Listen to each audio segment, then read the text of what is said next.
네, 오늘 시장 상황은 어땠는지 이경민 유한타증권 과장 연결해서 알아보도록 하겠습니다. 과장님 안녕하십니까? 예, 안녕하세요. 네, 마감 상황 어떤가요? 예, 오늘 우리 코스피 시장은 18.04포인트 0.76% 상승한 2,402.26포인트에 마감하였으며 코스닥은 0.59포인트 하락한 0.59포인트 0.07% 하락한 878.29포인트에 마감하였습니다. 어제 미국 시장은 노동절로 휴장이었습니다. 유럽은 ECB 통화정책 회의를 앞두고 연준처럼 중장기 저금리 기조를 유지를 발표할 것이라는 기대 속에 자동차 업종 등 가치주 위주의 상승이 돋보였습니다. 우리 시장도 어제와 마찬가지로 개인의 매수세 속에 좀 상승하는 모습이었으며 시가총액 상위에서 삼성전자, 삼성전기, LG전자, 삼성 SDS 등 전통적인 IT 기업들의 상승이 돋보였습니다. 최근 급등했던 하나솔루션이나 SK케미칼 등은 차익이 나오는 그런 흐름이었습니다.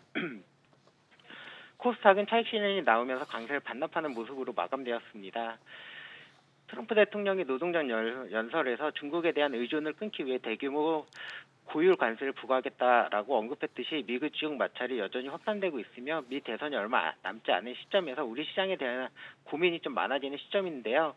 지난 7월을 놓고 본다라고 하면 SK 바이오팜 상장 시 들어왔던 자금이 시장의 유동성을 좀 공급해준 것으로 보이고 있습니다. 앞으로 카카오 게임이나 빅히트 엔터처럼 시장에 관심이 큰 기업들이 상장한다라고 하면 이로 인한 유동성은 당분간 공급될 수 있다라고 좀 보여지고요. 시장에 있어서 큰 우려보다는 조금 더 상승 쪽으로 무게를 기로를 잡는 게 좋지 않을까라고 생각하고 있습니다. 예, 전통적인 IT 기업들이 강세를 보였다고 하셨는데 구체적인 종목별로 본다면 어떻습니까? 예, 어제 마찬가지로 시장의 중심에는 삼성전자가 있었습니다.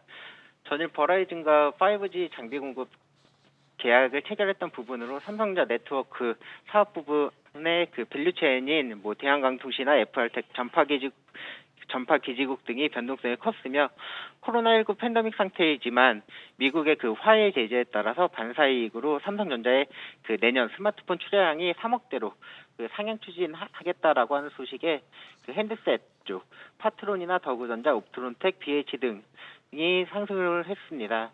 전일 크레디트 스위스에 따르면 향후 10년간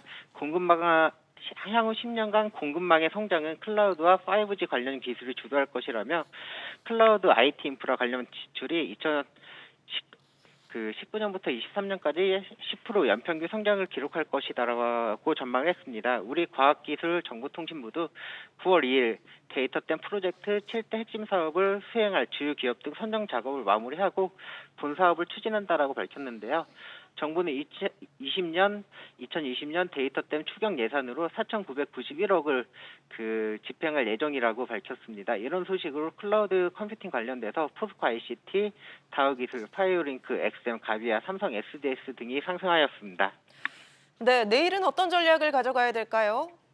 예, 우선 오늘은 삼성전자의 강세가 돋보였던 하루였습니다. 삼성전자 강세를 띠고 있는 시장에서는 파생적인 부분도 영향을 미치기 때문에 앞서 말씀드렸듯이 시장의 조정보다는 시장이 조금 하방을 지지해주는 그런 모습을 보일 가능성이 높다라고 좀 보고 있고요.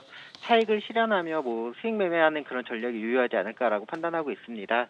다만 삼성전자의 오늘같이 수급이 좀 많이 쏠릴 경우에는 시장의 유동성을 잡아먹을 수 있기 때문에 개별적인 종목들의 변동성이 더 커질 수 있는데요. 이렇게 테마별로 순환도 빠르고 변동성이 커지는 그런 시장에서는 목표 수익률과 손절 가격을 좀 짧게 잡고 매매하시는 것이 도움이 될 것 같습니다. 네, 지금까지 유한타증권 이경민 과장 연결해서 마감 시황 살펴봤습니다.